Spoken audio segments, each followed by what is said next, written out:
la parte de leer también es bien importante y los invitamos definitivamente a que adquieran los libros que estemos en el momento leyendo. Y aquí Laura Morales y yo les queremos iniciar un nuevo libro que está padrísimo. Este sí lo tengo en físico.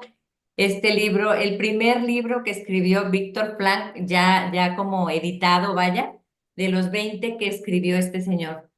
Y bueno, pues para iniciar, diciéndoles que en la lectura, pues podemos ampliar mucho el panorama, conocer incluso, indagar un poco más sobre costumbres, ideas de ciertos momentos y lugares, ¿no? Y este hombre, pues inició en el siglo XX, en el año de 1904. Y bueno, pues ahí nació y todo lo que vivió, aquí no lo va a describir en este pequeño libro de ciento y tantas páginas, en donde va a decir no como una historia o una biografía, sino más bien una vivencia. Y de eso se trata este libro. Aparte, bueno, pues el ver todas los términos que habla nos hace como indagar un poco más de qué se trataba. Y bueno, la lectura saludable, ¿por qué lo elegimos Laura y yo? Porque sabemos que es parte la salud mental de un equilibrio en el ser humano y eso es lo que buscamos, yo creo que todos buscamos así como estirarnos, movernos, comer lo más saludable, lo más natural. También las lecturas que sean de provecho nos van a ayudar a todos. Y en este club de lectura saludable, Philosophy, vemos el nombre del libro que se llama El hombre en busca de sentido. Este autor es Víctor Frank y este autor, pues ahora sí que es una persona preparada de realmente este hombre, pues se preparó en austriaco, vaya. En 1944, pues tiene todo una parte de su vida que se hace un parteaguas, tal cual en su vida. Él fue un neurólogo destacado, médico neurólogo y psiquiatra también. Estas dos especialidades y después, posteriormente de esto que empezó a vivir en 1944, pues hace que despierte el interés sobre la filosofía y se hace un doctorado en filosofía después de tiempo que vivió, aparte más, hasta los 92 años de edad. Él fue ahora sí que la idea de lo que él vive, transmitírnoslo. ¿Por qué? Porque en 1944 nació en un siglo en el que había un montón de conflictos en su tierra y bueno, pues él, austriaco, judío, de padres judíos, pues fue enviado a campo de concentración junto con su esposa y sus padres. También su hermano y su cuñada, y fueron enviados tal cual. Pudieron haberse ido, sí, pudieron haberse ido a tiempo, pero él estuvo como muy pendiente de sus papás que tenían la necesidad de ayuda. Y bueno, eso le llamó a él mucho la atención y bueno, desde ahí se ve la calidad de persona que es. Y bueno, precisamente su experiencia lo llevaría a desarrollar su teoría psicológica llamada el existencialismo. Y por eso es muy conocido mundialmente. Bueno, ya aquí Laura, que es psicóloga, los va a profundizar en este momento más. Pero este hombre, tras sobrevivir al holocausto, fue un profesor que tuvo una cátedra, ahora sí que después de todo lo que vivió, y ha dado mucho, dio muchísimas conferencias en 29 países después.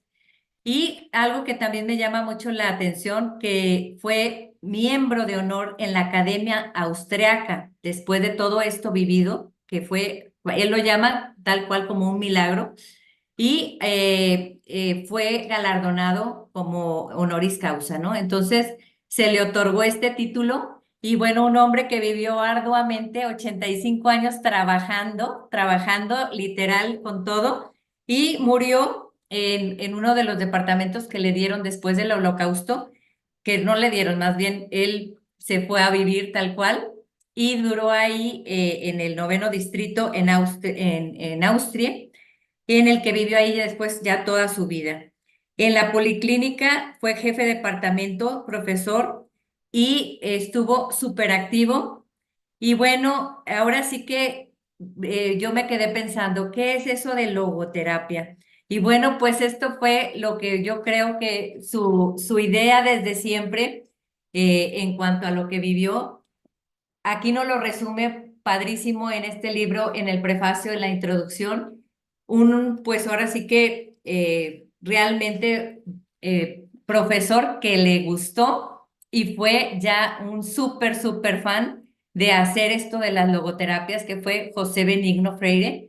Y este comentario y es toda esta descripción, pues él la hace en este primer libro, en este prefacio, que el escenario del hombre en busca de sentido tal cual lo dibuja como no como su experiencia de lo que vivió Víctor Frank, sino de las emociones, los sentimientos vistas como un psiquiatra, tal cual como un psiquiatra, él mismo describe todas esas partes, no como una víctima, sino como él realmente lo ve. Y aquí, Laura, adelante para que nos explique. Laura, nos da muchísimo gusto saludarte, Laura Morales.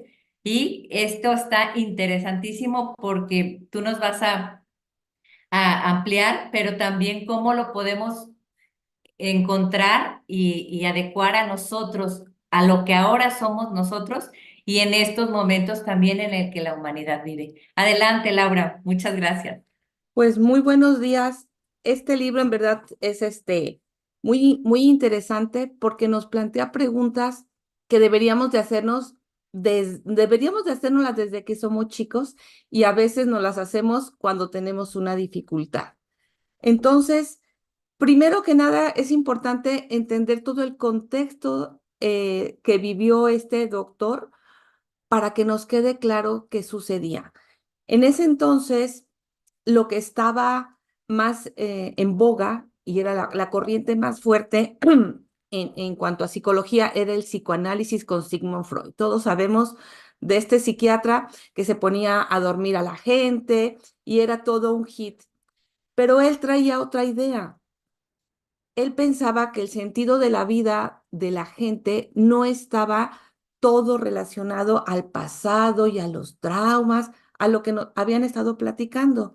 Entonces, él estuvo escribiendo un libro que estaba ya terminado, ya estaba buscando quién iba a editar ese libro con nuevas ideas que estaban de alguna manera en contraposición o viendo las cosas que no le gustaban del psicoanálisis. Entonces él pone su libro que era el psicoanálisis y el existencialismo, o sea, ¿cuál es la razón de existir de las personas?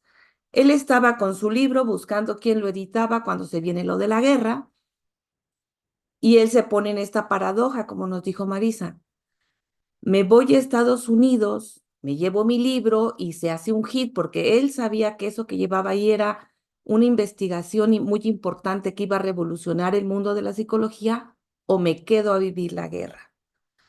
Entonces, con este problema, si él se iba a ir solo porque no estaba seguro que sus papás, su familia, los hermanos, iban a conseguir los boletos. Entonces, él decide que se queda porque quiere acompañar a su papá, porque estaba casado y quería seguir con la esposa. Entonces, él decide en ese momento que la familia es lo más importante. Su amor a a vivir con la familia es lo que le hace pasar por toda esta situación del holocausto. Si él hubiera agarrado sus tiliches y dice, pues me voy con permiso, es más importante mi libro, no estaríamos contando esta historia. Entonces, ¿cómo?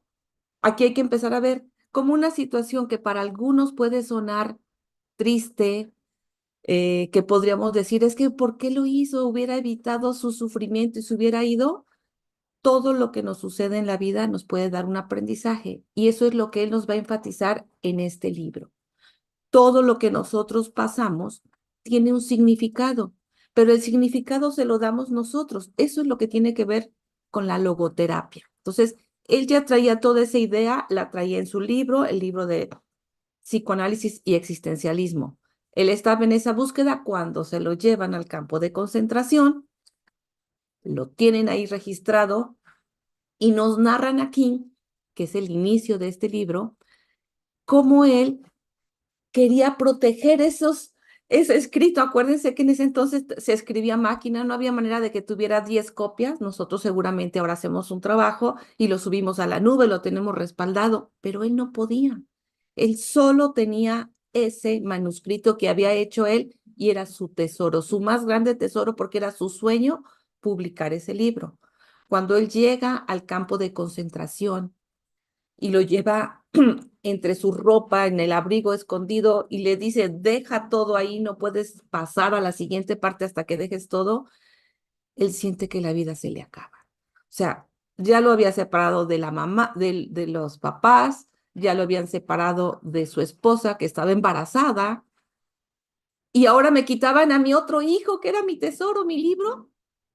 En ese momento, cuando suelta el libro y ve que esos capos, esos policías empiezan a romperlo para hacerlo sufrir, porque recordemos que esa gente estaban en un canal de ver sufrir a sus cautivos, a sus presos, se ponen a romperlo de frente a él. Imagínense lo que él siente cuando le están rompiendo eso. Para él significaba la muerte. Se terminó mi proyecto de vida que yo traía, algo muy importante. Ya él, sentado en su barraca y demás, se queda, y supongo que su preparación de psiquiatría y de psicología, todos los conocimientos que tenían, lo hizo ponerse en ese predicamento. ¿Qué voy a hacer? ¿Me voy a poner a llorar por esto que me quitaron? ¿Por esto que ya no tengo? No tengo la certeza si está la esposa, si está mi papá, el libro ya se fue, o voy a vivir desde otro punto de vista. Lo que a él le ayuda a salir adelante y resistir 3 años en ese campo de concentración es la idea de que va a salir y va a publicar un libro que tiene que volver a transcribir, tiene que volver a hacerlo, en donde, como él podía, empieza a encontrar pedacitos de papel y con mecanografía, con pequeños signos, se iba acordando. ¿Qué decía? Ay, sí, y ponía las ideas. Él dijo, voy a recuperar, ahorita que estoy fresco, todas las ideas más que pueda para que cuando yo salga de aquí pueda volver a editarlo. Entonces, él le da a ese momento de prisión, que no sabía que iban a ser 3 años, un sentido.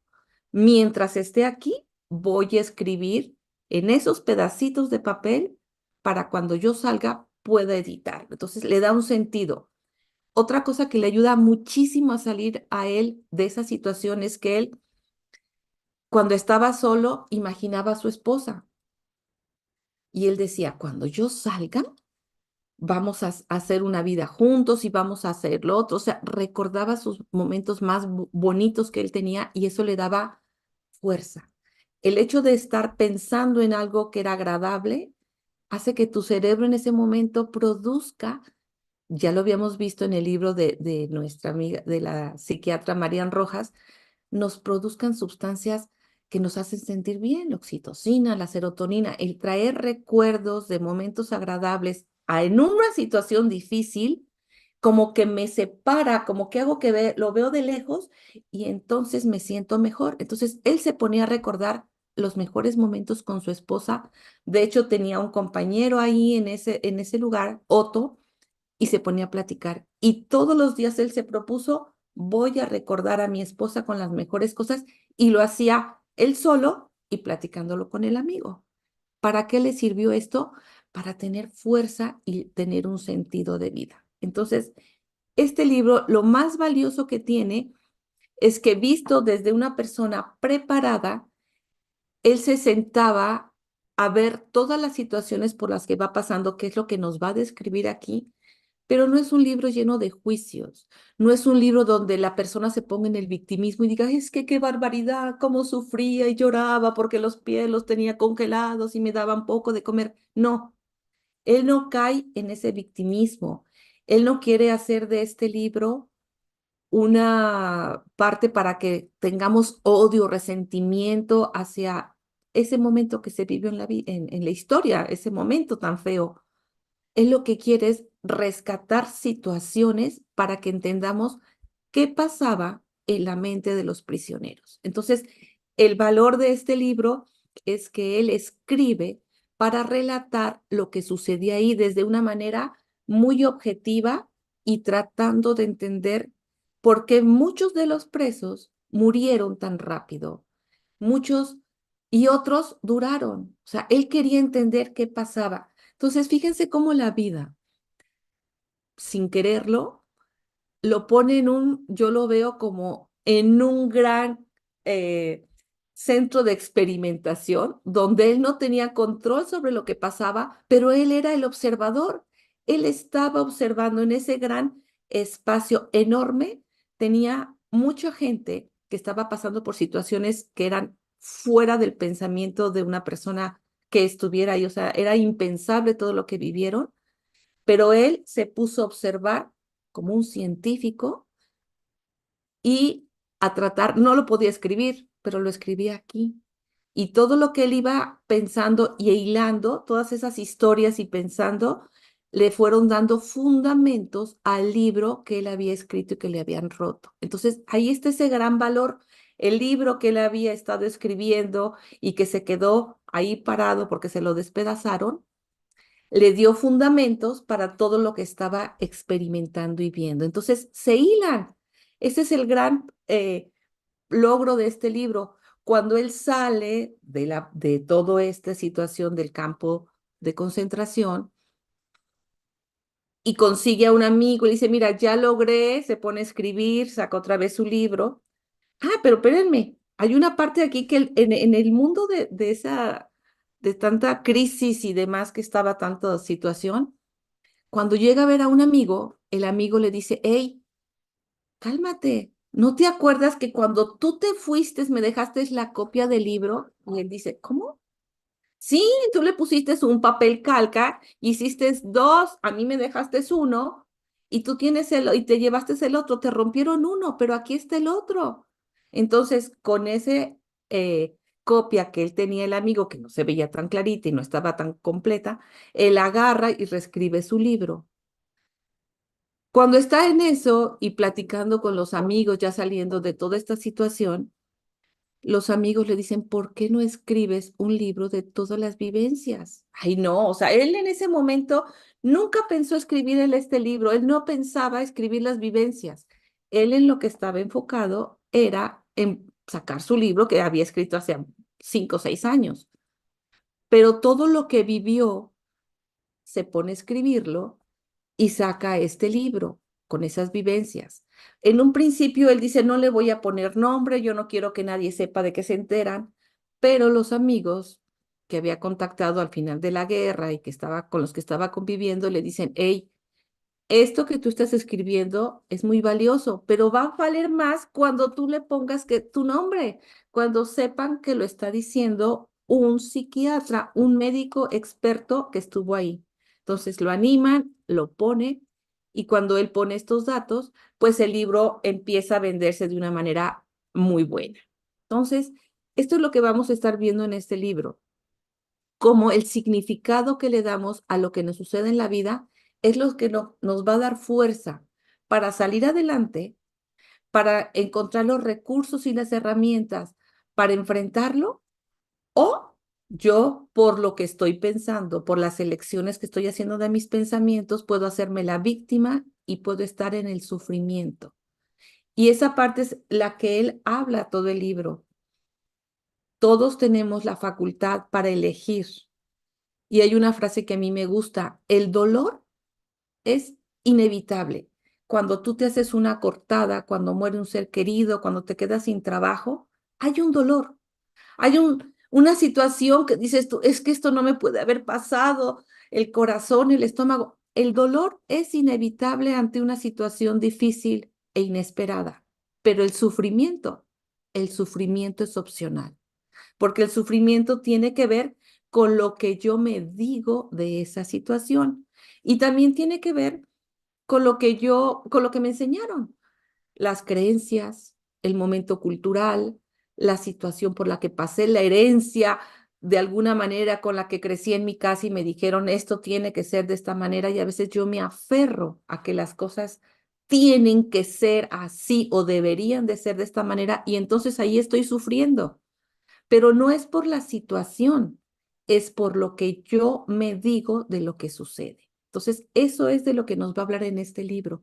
cómo muchas veces nuestras elecciones ante lo que sucede nos puede dar fuerza para salir, que fue lo que le sucedió a él, o puede ser un grillete, un ancla que nos está ahogando y que nos está sumergiendo entre ese mar de sufrimientos y de problemas.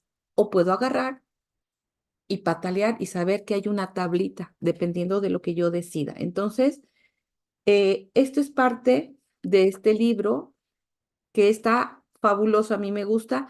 Y saben que yo, por ejemplo, creo que esta es la cuarta o la quinta vez que lo leo. De hecho, ahora fui a comprar porque el que tenía no lo encontré, no sé, no supe dónde quedó, a quién lo prestaría. Pero cada vez que tú lees un libro, y esto es fuera del tema, pero es una recomendación. Cuando tú estás aprendiendo algo, leyendo algo, tu cerebro se queda con lo que más le impacta, aquello de esa lectura que más te mueve una emoción. Entonces empiezas a leer y te quedas con dos, tres cosas y después como que se bloquea porque tu cerebro tiene un alcance, tiene un tope. Si tú lees demasiado, solo se va a quedar con lo que más te llamó la atención. Entonces, no es de que te sientes 3 horas y digas, ah, ya leí. Pues sí, pero no te vas a acordar de todo. ¿Por qué? Porque solo nos quedamos con una parte. Entonces, si tú lees ahorita un libro que leíste hace 4 o 5 años, cuando lo vuelves a leer, tu cabeza va a captar o atrapar otras cosas que te van a llamar la atención. ¿Por qué? Porque las primeras, como ya las leíste, ya te las sabes, esas ya no vas a detenerte ahí. Pero lo nuevo va a llamarte la atención. Por eso el hecho de que leas un libro no quiere decir, ah, ya lo leí. No, pues estuvo bueno. ¿Y de qué te acuerdas? Muchas veces nos quedamos con dos, tres cosas. Entonces, si tienes la oportunidad de volver a leer o releer, o a lo mejor eres de las que subraya y subrayaste muchas cosas, padre, pero honestamente, si tú cierras tu libro, lo dejaste en el armario y lo lees o lo sacas en un tiempo más adelante, 2, 3 años, chécate, ¿de cuántas cosas te acuerdas? Y vas a ver que son pocas.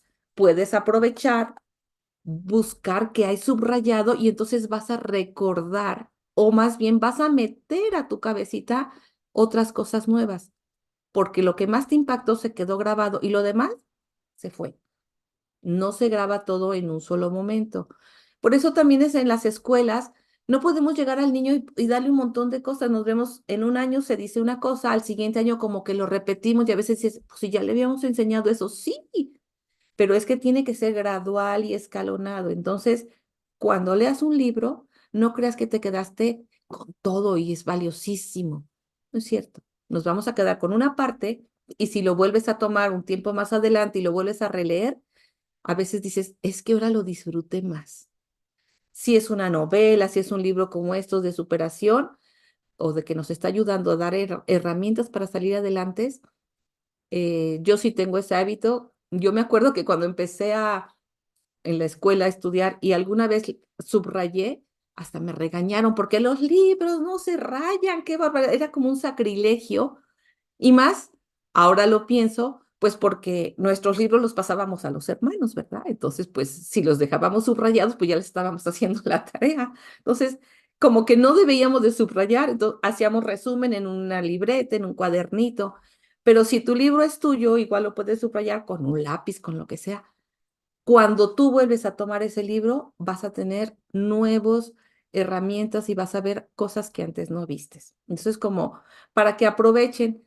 Y yo no encontraba mi libro porque dije, ay, qué fácil, ahorita agarro mi libro y está todo subrayado y con anotaciones y demás, y pues que no lo encuentro. Pues decidí comprar uno porque los digitales pues nos limitan, aunque podamos subrayar en la aplicación y demás, no es lo mismo tenerlo y a veces por un lado escribes una cosa y puedes poner lo que significa una palabra, otra, y eso en el digital no es lo mismo. Entonces fui y compré mi libro porque dije, seguramente lo voy a volver a leer de aquí a unos años y me voy a dar cuenta que estoy encontrando algo nuevo y diferente. Entonces, aunque es un libro pequeño, tiene muchas preguntas que nos van a ayudar a salirnos de nuestra zona de confort. Y yo les comentaba, hay preguntas que deberíamos de hacernos en diferentes estados de la vida. No únicamente, ay, pues yo ya me pregunté qué quiero hacer de mi vida a los 10 años. Sí, pero a los 10 años, cuando somos niños, ¿qué es el sentido de mi vida? ¿Qué es lo que más busco? ¿Qué es lo que más disfruto? Pues jugar, estar con los amigos. Cuando llego a la secundaria, pues entonces a lo mejor ya empiezo a estar en la adolescencia y lo que yo estoy buscando es ser la más popular, la más guapa, que el muchacho que me gusta me haga caso. A lo mejor ya cuando soy más joven, lo que yo quiero en ese momento, mi sentido de la vida es terminar mi carrera, irme a un viaje. Cada etapa que vivimos va cambiando el significado que le vamos dando. A lo mejor a largo plazo, mi significado es, quiero ser feliz, pero ser feliz es muy amplio. Tengo que aterrizarlo. ¿Y qué es ser feliz? Disfrutar cada etapa que me corresponde y darle un sentido. Y eso es lo que me hace que yo me pueda levantar en la mañana, hacer con entusiasmo, con alegría, mis actividades diarias. Y si en algún punto levantarme me está costando trabajo, no tengo un para qué, no tengo ganas de arreglarme, no tengo ganas de ver a los amigos, probablemente ahí tengo una situación que me está quitando la ilusión o he perdido el sentido de mi vida. Pero es en este momento por lo que estoy pasando. Si yo reestructuro mis palabras, las preguntas que me hago respecto a lo que vivo, seguramente puedo encontrar un nuevo sentido. Y esa es la vida. La vida es irle encontrando sentidos a las diferentes situaciones que vamos pasando, sean las que sean. Y pues eso es lo que vamos a ver en este libro. No sé qué les pareció. Esta es como la introducción para que se vean de qué se trata, pero vamos a ver cómo nuestra existencia depende únicamente de las preguntas que nos hacemos, van a ser, dependiendo de las preguntas que nos hagamos, van a ser las respuestas que tengamos. Entonces hay que a veces que cambiar la pregunta que nos hacemos y le vamos a dar un nuevo significado a lo que estamos viviendo.